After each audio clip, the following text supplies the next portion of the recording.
Welcome to Sports Beat KC, the Kansas City Star's daily sports podcast presented by Big O Tires. It's a bad weather Friday, January 17th. I can see icicles hanging from my car in the driveway. Hey, I'm your host, Blair Kirchhoff. There shouldn't be any precipitation on Sunday afternoon when the Chiefs meet the Tennessee Titans in the AFC Championship game. The forecast calls for cold weather, maybe in the teens, but the Arrowhead grass is covered today. There shouldn't be any issues with the field on Sunday. On the podcast this week, you've heard from Andy Reid, Patrick Mahomes, Tyrann Mathieu, and other Chiefs players. You've heard from the group that covers the Chiefs for the Star. Today, you're going to hear from three coaches who have everything to do with scheming the Chiefs' game plan for Sunday. They're the coordinators. Dave Toub handles the special teams, Steve Spagnuolo is the defensive coordinator, and Eric Bieniemy is the offensive coordinator. I can't remember if we've had the top assistants on the podcast this season, but I figured the eve of the biggest game would be a good time to hear what they're thinking. Let me give you a little background on each. Toub and Andy Reid go back quite a ways. They were on staffs together at Texas El Paso and Missouri under Bob Stoll. Toub remained at Mizzou while Andy Reid started his NFL career, and Reid hired Toub on his Philadelphia Eagles staff. Toub went on to become the special teams coordinator for the Chicago Bears, where he coached one of the greatest return specialists of all time in Devin Hester. Reid and Toub were reunited in Kansas City when Reid got the job here in 2013. Toward the end of the Toub interview, you'll hear him say how much it would mean to him for Andy Reid to have the ultimate postseason success. After a break, you'll hear from Steve Spagnuolo. Spags was hired soon after the Chiefs parted ways with Bob Sutton after last season. And although the Chiefs' defense got off to a slow start this year, it's come on strong in the second half of the season. These Chiefs defenders face the unenviable task of confronting Titans running back Derrick Henry on Sunday, and you'll hear from Spags about that challenge. He also spends a good deal of time breaking down Chiefs safety and difference-making player Tyrann Mathieu. Like Toub, Bieniemy has been on Reid's Kansas City staff from the beginning, first as the running backs coach and now in his second season as the offensive coordinator. It was a bit of a surprise that Bieniemy didn't get a head coaching job this season. He interviewed for 3, and being an offensive coordinator for Reid has been a launching pad for NFL head coaches. Bieniemy speaks to that topic and has plenty more to say about Patrick Mahomes and the Chiefs' offense. Okay, there's the setup. First, we'll hear from Dave Toub. Do you remember the last game? Do I remember the last game? Oh, boy. Yeah, I remember the last game. But do you do anything different? Because I think when the field goal was blocked, Joshua Cruz basically said he had gotten down your guys' rhythm and studied you guys, whatever. Knowing that and how successful he was making that play, do you do anything different facing this? Sure. I mean, you go back and you look and see what happened, and obviously we were giving away, our cadence a little bit. And I needed to do a better job of noticing that he was doing it during the game, because he was definitely getting a great get off the whole game. Didn't notice it, and he made a huge play at the end of the game, and it worked out good for them. Since then, we've addressed it and changed it up a little bit. Going back to that game and obviously what happened at the end? What does it say that The Tennessee game? Yeah, you didn't necessarily have to talk to them about the issues on the last 2 minutes, that it was Buck or, James and discussing it themselves to sort of figure it out, but the initiation of them to try to sort it out before having to come to the next meeting, the next film session with you before you guys move forward. Yeah, I mean, these guys are veterans. They understand, exactly what happened. You don't have to, you're not going to sit there and yell and scream at them. You just make the corrections and you move on. It was a bad day. I thought like I said at the time, I thought our offense and defense did enough to win the game. We'd have to take care of our end of it, and we would have been fine. So we moved forward, and since then we've had a lot of games and done a pretty good job since then. We talk so much about offensive and defensive players having, a little extra motivation or the possibility of redemption. It's rare that you get the sort of the same opportunities on special teams, or it's rarer, I guess I should say. Just what do you feel like you get from the guys understanding the opponent and obviously the chance? Well, we know. I mean, they're a good football team, and it's going to come down to small plays. I mean, it's going to come down to special, just like last week. I mean, it was huge. Our guys know how important it is, and we're focused, and we're preparing, and we're ready. Dave, how would you describe just the emotional swing that you experienced last week? Whew. Yeah, I mean, it went from a nightmare to, a great dream. I mean, really. The good thing was, and I was really proud of our guys. I mean, the way they bounced, the way they stuck together, and they just went about going to the next play and moving on to the next play and making plays. They had one play, and then they had another play, and we ended up getting 5 big plays after that. We had 2 bad ones and then 5 good ones. So, it was fortunate that it ended up, the way it did, and I'm just so proud of our guys. It started with McColl's kickoff Yes, yeah, return. McColl's kickoff return kind of sparked us, got our team saying, hey, we're okay, we're going to make plays, and then I got our fans back into it, and then offense goes out in first play, I think, and score, and and then we got the thing rolling, and then with the punt fake, stopping that, and then the kickoff, getting the turnover there, that was huge, once. I mean, I was in the locker room at halftime and saying it's 28-24. We're leading this game. It's all there for us now. So I'm just proud of our guys. I was going to get you to speak to Dan's play on the big one. Yeah, Dan's play, that was one of the most unbelievable tackles I've ever seen. On a special teams play. I mean, it was a solo tackle out in space, hard tackle, angle tackle, and then he has to stop him short for. Basically a 2-yard gain. Otherwise, they get the first down. It was, I thought it was a good call. I really did. But Dan, I think he's been waiting all year for that play. He zeroes in on that guy and he's looking for that direct snap, and here it came. So, and he just was shot out of a cannon and didn't miss a beat and made a nice tackle in space. It looked like he knew that was coming. Well, he's looking for that. That's one of the things. That's his job. And I think he said the same thing. I mean, he's watching for it, and he hopes it happens. I mean, that's his mentality, and it happened, and he went and made a play, and it was huge for us in that moment. He's a guy that's kind of flown under the radar. Excuse me? Dan's a guy that's kind of Yes. flown under the radar a lot. How rewarding is it to see him be able to make a big play like that and to have such a big impact? He's still under the radar, but he had 108 plays in that game. I mean, he played every down on defense, and he played every down on special teams, and he's that important to us. I mean, he's a behind-the-scenes guy, but he is so important, to our football team, and he will be in these next 2 games too. The kick return obviously got you guys jump-started.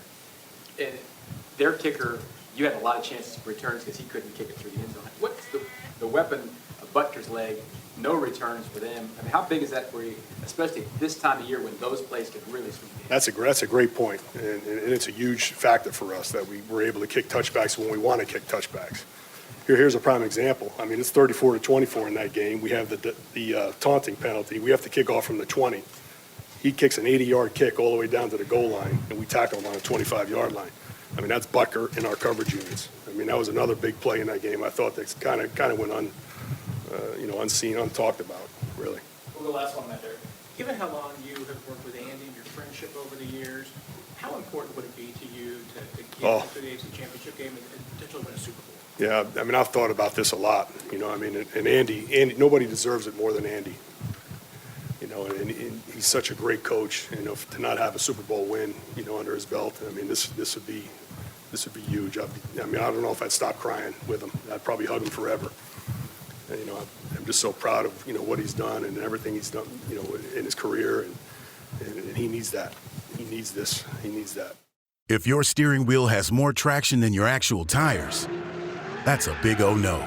Thankfully, for all your car's big O no's, there's always a big O yes. Now through February 2nd, buy 3, get 1 free on select sets of 4 Aspen Touring AS or Mesa AP2 brand tires with paid installation purchase. Big O Tires, the team you trust. Disposal fees extra and up to 10% shop fee based on non-discounted regular retail price not to exceed $35 where permitted. See store for pricing. Eligibility may vary. Not valid with other offers. At participating locations, no cash value.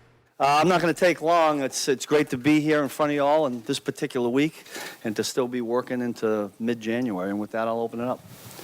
What's this week like? You've been involved in title games and stuff. What's this week like being one step away? Yeah, it's funny. I was just thinking about that, and until I looked at one of these is in the back room there that has all the back with the AFC Championship and all that. And I'll be honest with you, and maybe I'm different this way. To me, it's another game. I know that sounds really strange, but, you get in the walls of the facility we're in, and you kind of get in the grind and get right back into the same routine, which Coach Reid is really good at, putting everybody right back in the same routine.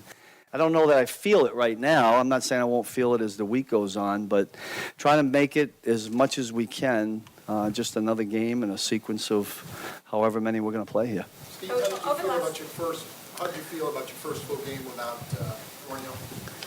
Yeah, tried not to think about it very much. I tell you what can happen, and even some of the assistant coaches helped me with this. Sometimes when that happens and you lose somebody on the back end, you start to change things and you call the game a little bit differently. And I think Dave Merritt even said it in the course of the game. Look, Dave's great that way. Don't let you change. Don't let who's in there change what you're calling. Just go with it. It's good to have assistants like that say have confidence in the guys we're putting out there, and I think that helped. So I didn't feel that we called it like we normally did. We miss him. I think the surgery went well, and he's doing good. Can't wait to get him back. Steve, how would you describe sort of where you and Tyron are in terms of being on the same page? He's spoken about that before. Yeah. Sense of each other, and with that, I do wonder if you see a correlation between Tyron's role in the room and with the defense, particularly, and Patrick's role in the room in terms of leadership. Yeah, I don't know Patrick well enough. I mean, from what I see from afar, he looks to me like the ultimate leader, and we know what he's like as an athlete and the way he is on game day. I see some of the same qualities, obviously, in Tyron. I'm sure glad he's here. It makes my job a lot easier when you can rely on somebody like that. And there have been a number of times during the year where I've sat in my office and said, I need to convey some message to these guys somehow, some way. And ultimately, what I normally do is I go to him and say, hey, look, can you steer them a little bit this way? And then usually it's, I got it, coach, and we roll. So it's good to have that. And in game action, do you feel like you know kind of by now what Tyron's thinking, what he's doing, and how he sort of represents? I'm not sure I ever know what he's thinking because he's out there just balling up. No, he's great on the sideline. Listen, the game's emotional, so we can all get a little bit emotional. Sometimes he's calming me down. Sometimes I'm calming him down. But I think the other guys really feed off him. And so when you have that in a player, a guy they respect, they know at some point he's going to help make a play to win the game. I think that bodes well for us. Coach, something Tyron's preached all season long is his championship swagger. How would you define that, though, from your I don't know if I got a definition for that. I just got my own. I don't even know what a swagger is, to be honest with you.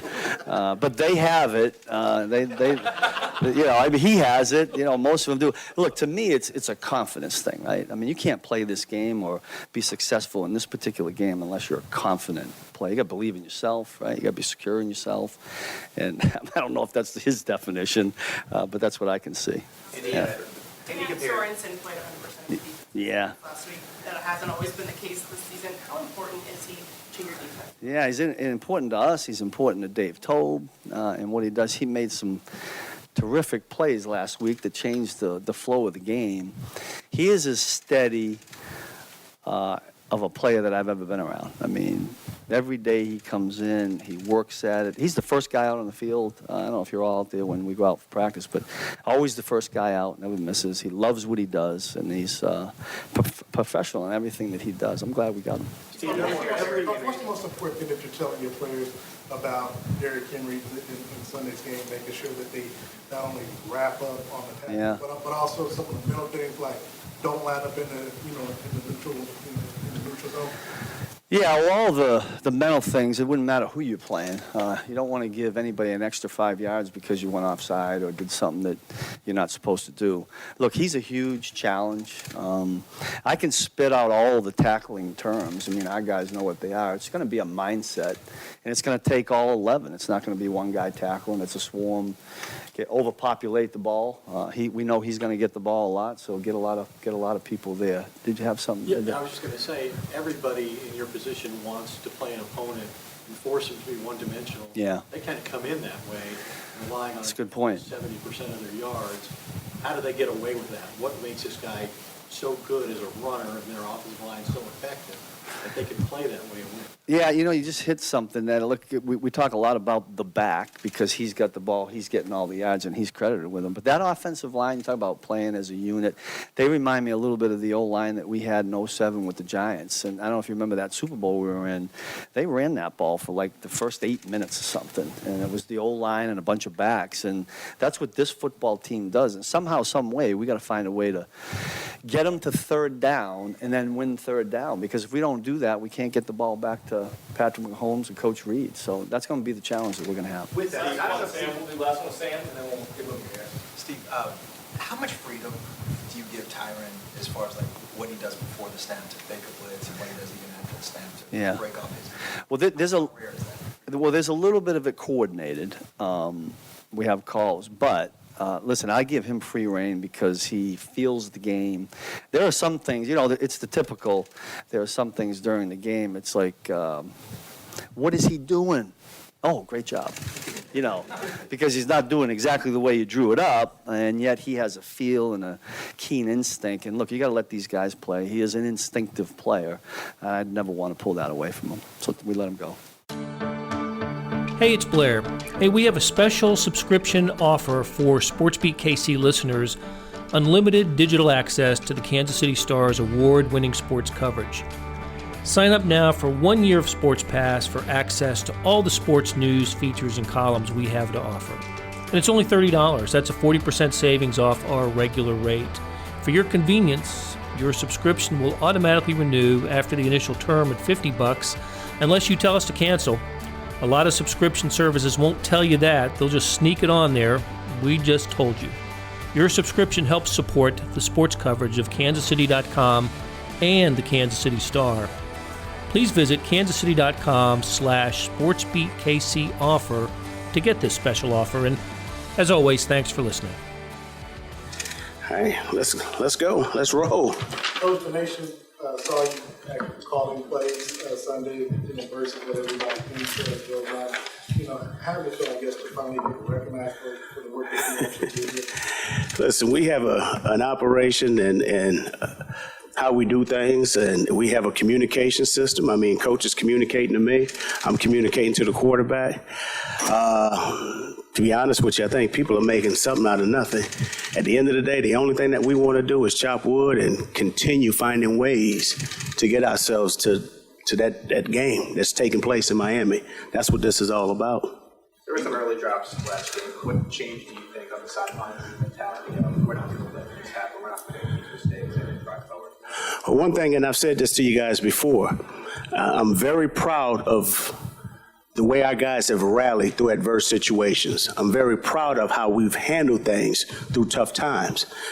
In life, everything is not perfect, okay? Things happen. The only thing that you're going to be measured on is how you handle it. And one thing I kept talking to the guys about, just remain poised, okay? You never want to spot a team by 24 points. You never, ever want to do that. But one thing that I commend our guys is that we did remain poised. One thing that we talked about, and I know you guys heard Pat talk about it, and we talk about this every single day. Just play one play at a time, okay? Focus for that one particular play. Why? That play is by far the most important play. Then when it's all said and done, we'll line up and do it again. And we're going to put all our focus, our effort, and energy into that play. That's what it's about. And those guys played one play at a time, and the results end up showing. Coach, it's hard. Titans are a team that like to pound the ball with Derrick Henry. How important is it for you guys to get up early? It's very important. It's important for us to make sure that we're maximizing the opportunities that are presented to us offensively. Because, yes, I mean, Derrick Henry is a force. He's a great kid. He's a great human being. I had an opportunity to spend some time with him at the Combine when he came out, and I was very impressed with the person.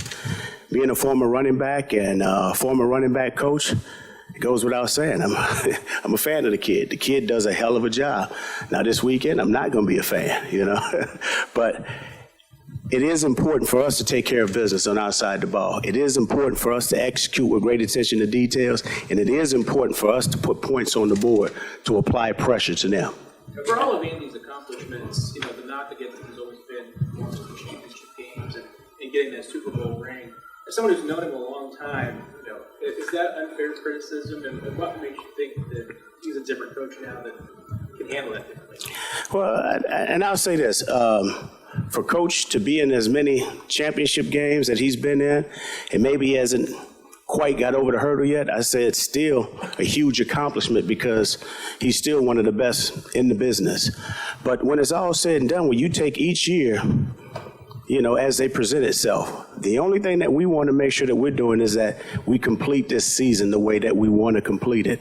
And for Coach, he's just excited. He's energized. He just wants to make sure that collectively as a staff and as a team that we maximize the opportunity that's being presented to us. We know how close that we came last year, but this time we want to maximize it and get over that hurdle. Dave Toub said he would cry in the half. How will you? I don't know. I don't know if I can answer that one. But in the bad way or in the good way we're talking? In the good way. You know what? I'll just sit there and enjoy the moment because they only come so many times. The last time I went to a Super Bowl was with the San Diego Chargers, okay, in the 1994 season. So you don't get these opportunities all the time. And so this will be my fourth championship game that I partake in, whether being a player or fourth, yes, that I've taken place in as a coach and as a player. And these opportunities don't come very often. So the last time I've been to the Super Bowl was 1994. So it's been a long time. So it's up to us to make sure that we find a way to get over the hurdle. A couple more. How different is this offense than the last time you guys lost a game, which was to Tennessee? Do you feel mentally and on a mature level, or just the way guys are approaching this point in the season, you guys are different from the last time you played them? Well, more than it is about our approach. It is about our attitude. I always talk to the guys about how they come in the building. Make sure you have a plan. It's about making sure that our approach, our attitude, and our determined mindset is focused on the goal. All right, and the goal is winning the Super Bowl, but there's a lot of things that needs to take place prior to.